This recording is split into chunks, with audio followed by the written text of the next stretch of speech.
On today's podcast, we want to talk about what to do when you are just feeling grumpy. If you haven't listened to the podcast where we talked about gratitude and thankfulness, hit that one first, and then come here for those days when you are just not feeling it. Welcome back to Parenting to Impress, your go-to podcast to learn practical ways to love God and love others, and impress this on the hearts of your children. I am your host, Heidi Franz, and I am joined by my dear friend, Melanie Simpson, two moms who've made a lot of mistakes, but have found grace and truth along the way. Melanie, I think what you just said resonated with a lot of moms and a lot of teachers, but I also feel like but we shouldn't be grumpy because it's Thanksgiving. Mm-hmm. And in November, it's no grumpy November. And then we've got Christmas coming and Absolutely. All the things and all the people we're going to be around, and we should be so happy. Happy. So what happens when you don't feel happy? And that is what we are going to discuss today, because you and I have both been there. There are just days, weeks, dare I say seasons, where you're just cranky. And we're going to get into that today. We're going to talk about the whys of why you're cranky and then what you can do about it. So let's hit the whys. I'm going to hit the easy ones, okay? I'm tired. Mm-hmm. I'm hungry. Mm-hmm. A situation has happened that's just set me off. What else are some reasons why you can be cranky? The basic needs are important, so I don't want to gloss over those. We have to take care of these vessels that God has given us, our bodies. We've got to be good stewards. Do those kind of basic auto mechanics checks. Mm-hmm. Are you getting good rest? Are you eating good food? Are you moving your body? Are you spending time with the Lord, connecting with people who fill you up? And I would direct you also to another podcast that we recorded about loneliness and parenting. Are you in a season of loneliness? Because that can absolutely contribute to feeling grumpy. Exactly. So once you kind of cleared the deck of those things, then I would say, let's get practical. Mm-hmm. Is this grumpiness an external situation or is it an internal situation? Mm-hmm. So explain the difference between external and internal. It is a fact of life that even Christians are going to encounter people with whom they just don't get along. Yeah. It can even be a fellow Christian. It's true. In the body of Christ, there are going to be people with whom you just don't get along. Mm-hmm. That's okay. But we can rightly feel kind of cranky. It's like sandpaper when we interact with those people, and it feels uncomfortable. And especially when it is situations where maybe we feel like we're right and they're wrong, or we feel like they're not doing the right thing, and it just rubs us the wrong way. I even have external situations where I get cranky because my internet's not working. Right. Or I can't fill out this form that the bank is requiring me to do. The traffic is unreal and I'm tired of being in traffic. Right. So that's what I consider external situations and circumstances that are adding to my emotional state. Yeah. Typically an external situation is something that's fleeting.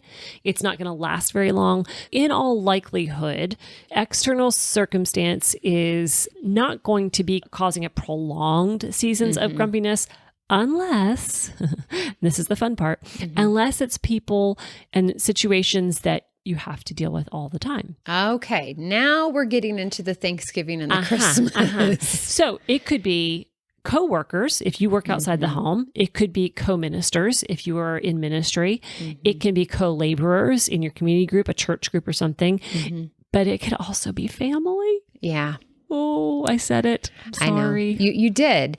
And that's what we want to focus on today in this podcast. As a Christ follower, how can we navigate seasons of intense family time? Right. You often are spending hours, days, weeks with people. And if you don't have a great relationship, or if it just brings out that in you. Exactly. You started out by saying there's external and internal. What we're going to focus on is the family and the relationship aspect. But I think we've got to go back to the internal as well. Right. Because at the end of the day, if you're talking about prolonged grumpiness, it's internal. There's something that's off, and it could be one of a couple of things. The first is your theology is skewed. And what I mean by that is you don't have a right view of God, and that is causing you to blame him or to be stuck in a situation where you can't fathom another way. You're without hope. Oh, goodness, and so yes. those two things are antithetical to who God is. So God never changes, and he always has good for you, even if it doesn't feel good. That's the first right way to think. The second thing is that our God is a hope giver. That's found in the embodiment of Jesus Christ himself and his promise of eternity. And then the other thing is, just by way of knowing humanity, things change. You will never be in the same day. It's not Groundhog Day around here. Right. And the reminder that the battle is going on between God and those who are enemies against God. We are not battling each other, and we have to have that reminder. And we'll put the scripture reference in the show notes for that verse. But the battle is not here.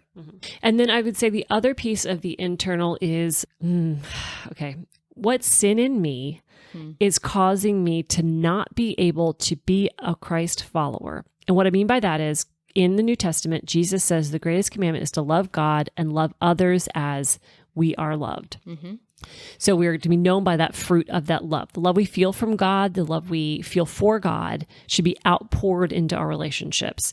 Of course, by nature, it's not going to look the same in every relationship, but we should still be able to be Christ followers in any relationship. When that falters, more often than not, it is because of sin in us. It is selfishness, laziness. Sometimes it's just outright pride.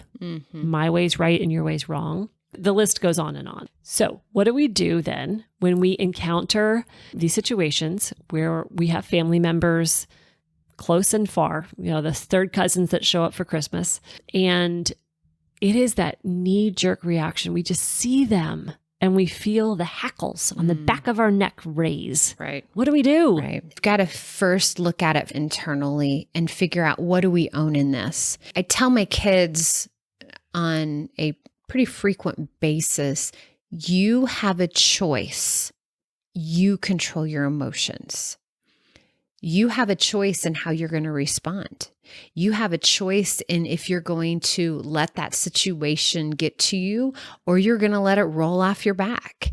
You have a choice whether to get angry or to release it, because the truth of the matter is anger and bitterness only hurt you. Yeah. And they are not in the fruit of the Spirit.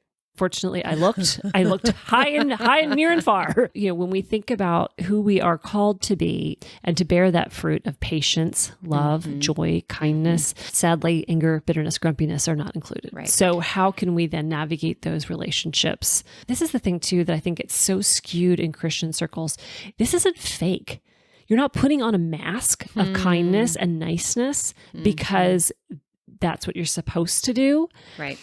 But when you are at that humble, low state in front of the Lord, you got nothing else but gratitude and just an overflow of love because of what he did for you, that you can then turn and extend that to others. Exactly. Let's make a list here of these practical things. And I think what you just said is number one, of being able to see, I am not better. I am not worse.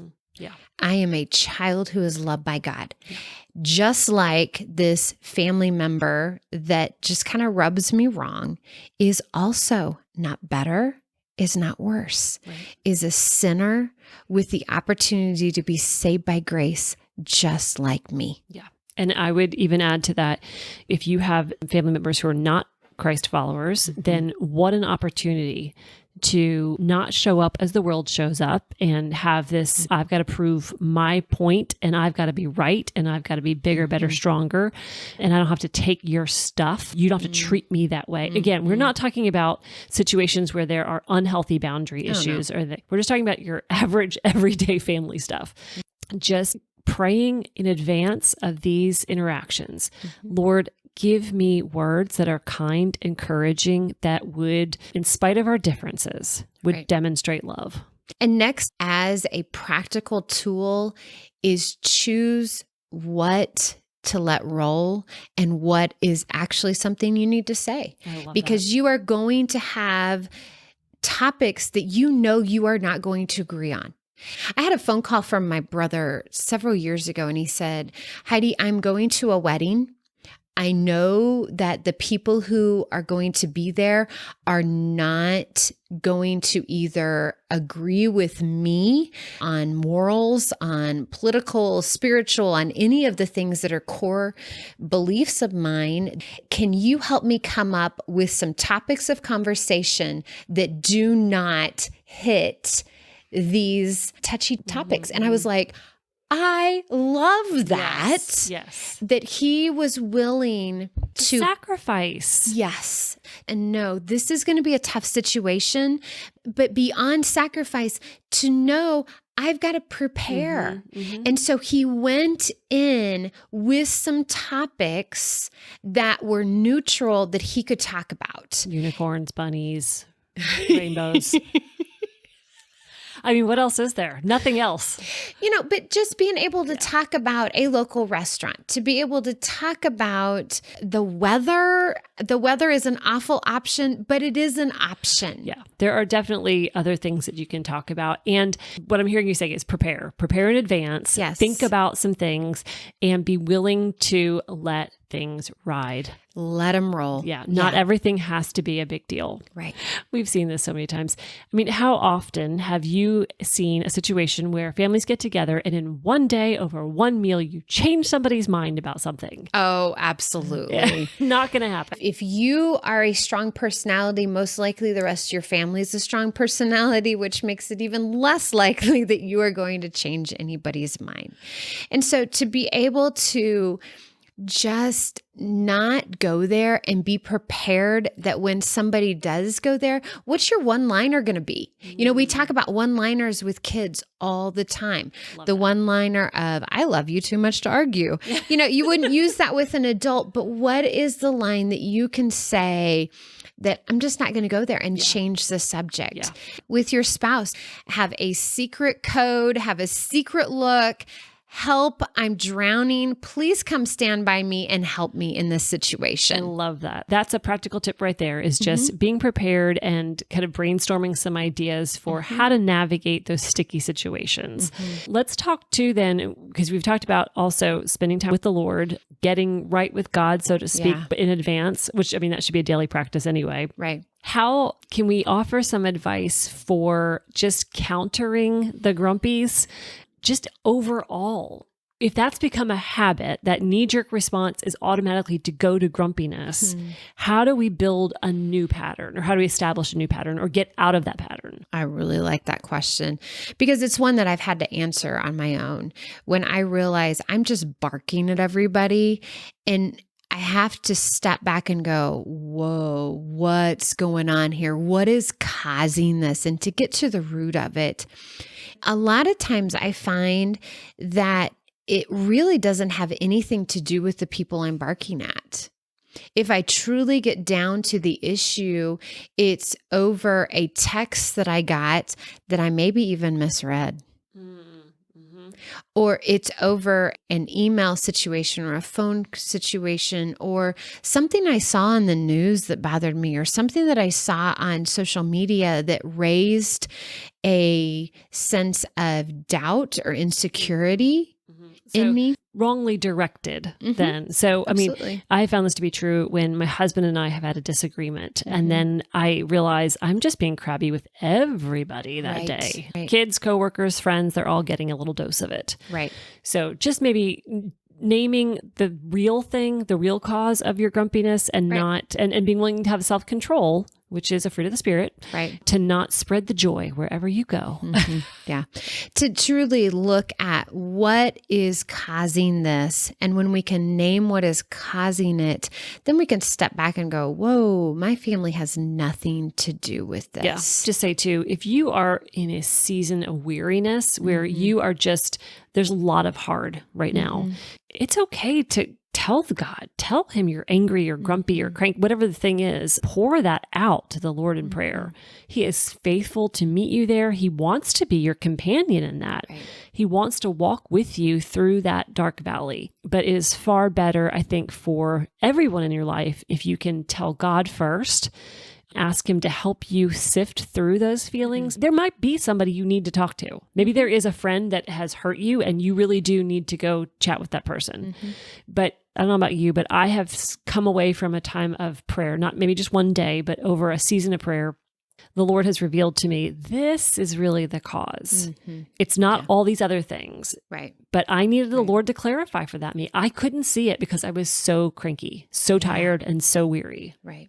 So one of the things that I have found that has been specifically helpful to me in tiredness and weariness and crankiness and just a lack of gratitude is to focus on what I have been given and the blessings that are around me. I've had my teenagers more than once come and talk to me, and they are just grumpy and mad at the world. And I've sent them to their rooms and said, I want you to come back with a list of 10 blessings, 10 things you're thankful for. Bring that list back to me and then let's talk.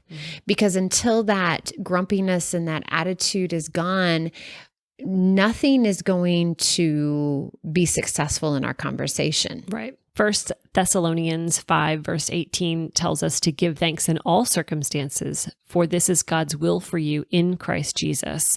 The context is still the same. In the midst of situations that aren't peachy keen jelly bean, we can still be grateful and give thanks because our identity and our spirit of gratitude comes from the Lord and our gratefulness for what He has done for us. It has nothing to do with what's going on around us. Now, once we do that, though, that often opens our eyes to be able to see those other things that He has given us. And I was thinking back when you were talking about seeing something on the news that maybe sets you off. I don't know how many times when I will choose to listen to praise and worship music, when I will choose to read things that are encouraging and edifying, when I will make choices to intake things that are helpful and hopeful and turn off things that are not. Man, that is just so good for me personally to help me get out of that funk. A couple years ago, I made the decision that I was not watching the news in the morning anymore. I just could not do it. And if you know me, you know that I am a huge news junkie. I read the newspaper every single day and watch the news every single morning. I love all things current events. To do that was a little hard, and I still every once in a while want to go back to it, especially the newspaper. But I had to focus on Philippians 4:8. Think about whatever is true, noble, right, lovely. And I still do, to a point, keep up with current events because I think that is important as a Christian. But I don't dive into it and I don't let it start my day. There's something to be said for being picky, being choosy about what you're willing to let in. We know that God has made us in such a way with eyes and ears and all the senses, and it is easy to become overwhelmed with the negative. So that's just a good practical step. Think about the things that you are allowing in and maybe get rid of some of those things or make some switches, make some changes. I have a friend who deleted all social media apps on her phone. She didn't get rid of social media. She still really enjoys some of the aspects of it, but she didn't want it to consume her, and she doesn't sit down to her desktop very much. And so she just has it there to look at every once in a while. Social media can add to the grumpiness. I would also add, be careful of the HD TV shows. Talked about this in earlier episodes of just how they can create beautiful things, but how fast it can turn into a heart of ingratitude. I think another reason why we can get grumpy around the holidays is fear of our children not matching up. It's this idea that our children have to be perfect. My kids can't mess up at Thanksgiving dinner, or they can't be ungrateful when they're opening gifts. And we put these pressures on our family because we are trying to create this image. Yep. Comes back again to expectations, right? And to comparison. I remember the first Christmas card I got 5 or 6 years ago, this sweet family, the entire Christmas card was a whole collage of pictures, and it was all the outtakes. It was every time that one kid was pulling another kid's hair, or the dad was trying to get somebody to smile. I mean, it was all of the outtakes, all of the things that didn't go right. Right.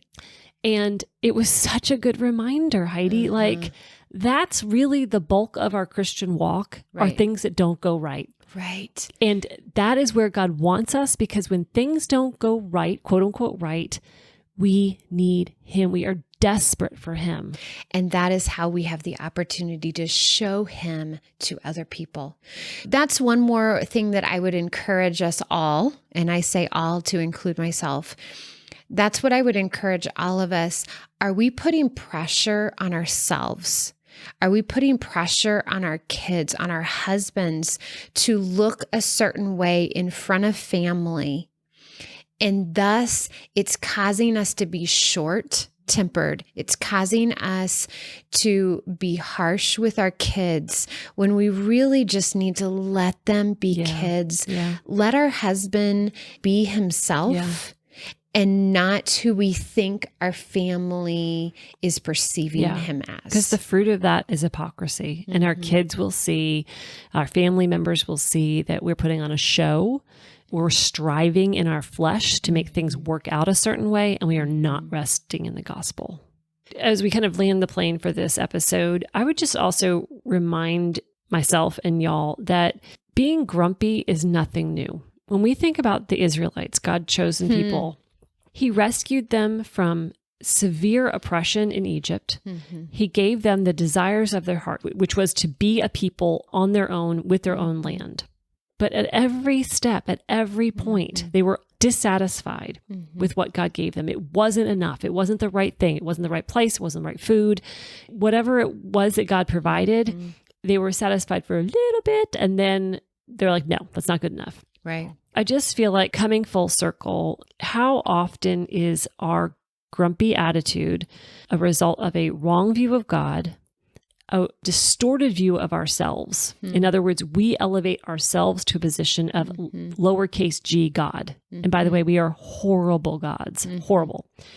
And then what are the things that we need to own and we need to take ownership of so that we can steward God's love and be in relationship with people in a way that points them back to God and draw people to Christ? Right. I hope in all of this that you realize you're not alone. It's so easy to get bogged down by the yuck and the hard times of parenthood. But I hope that you will take time this holiday season to look at all the blessings God has given you, and that your grumpiness can be turned into gratitude. We want to thank you for listening to the Parenting to Impress podcast. Be sure to visit ABCJesusLovesMe.com and check out the show notes for more information on topics shared in this episode. Please subscribe and share with your friends.